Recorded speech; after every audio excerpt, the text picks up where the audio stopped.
안녕하세요. 묵상하는 삶의 신동철 목사입니다.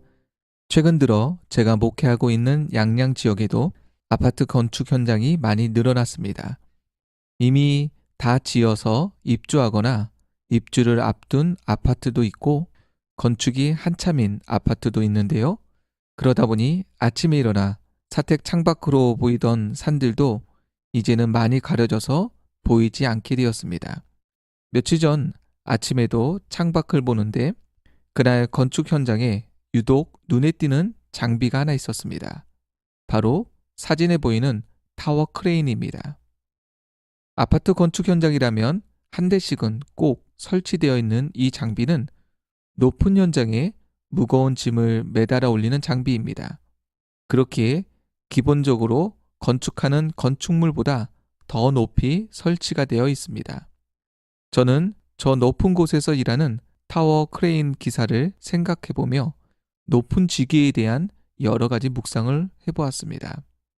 먼저 저 높은 곳에서 일할 때 기사는 자신의 임의대로 일하는 것이 아닌 현장에서 필요한 일들을 해야 한다는 것입니다. 높은 곳에 혼자 있다고 인터넷 서핑이나 스포츠, 영어만 보고 음악만 듣는다면 그는 다음날 다시 그 자리에 올라가지 못할 것입니다. 현장 소장의 지시와 각 파트에서 부탁한 일들을 잘 협조할 때 자신의 자리를 계속 유지해 나갈 수 있을 것입니다. 또한 높은 곳에 있기에 더욱 안전에 조심하고 작은 일에도 집중해야 할 것입니다. 지상에서 짐을 나르다가 다른 인부와 부딪히는 경우에는 경미한 사고로 끝날 수 있지만 타워 크레인의 경우 대형 사고로 이어질 수 있고 자신의 생명도 위험할 수 있기 때문입니다. 끝으로 언제나 그 높은 자리에 있지 못하고 때가 되면 다시 지상으로 내려와야 한다는 것입니다. 그렇기에 올라갈 때면 다시 내려올 것도 항시 생각을 해야 합니다. 물론 타워 크레인 기사란 물리적으로 높은 자리에 있는 위치이긴 하지만 지기적으로 높은 지도자의 위치도 비슷한 묵상이 가능합니다.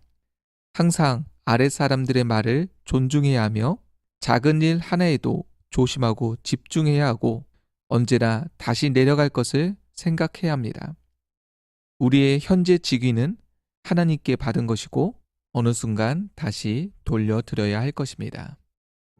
오늘 묵상하는 삶의 내용이 좋으셨다면 좋아요를 눌러주시고요. 계속적으로 묵상하는 삶을 듣고 싶으시다면 꼭 구독 신청을 해주시기 바랍니다.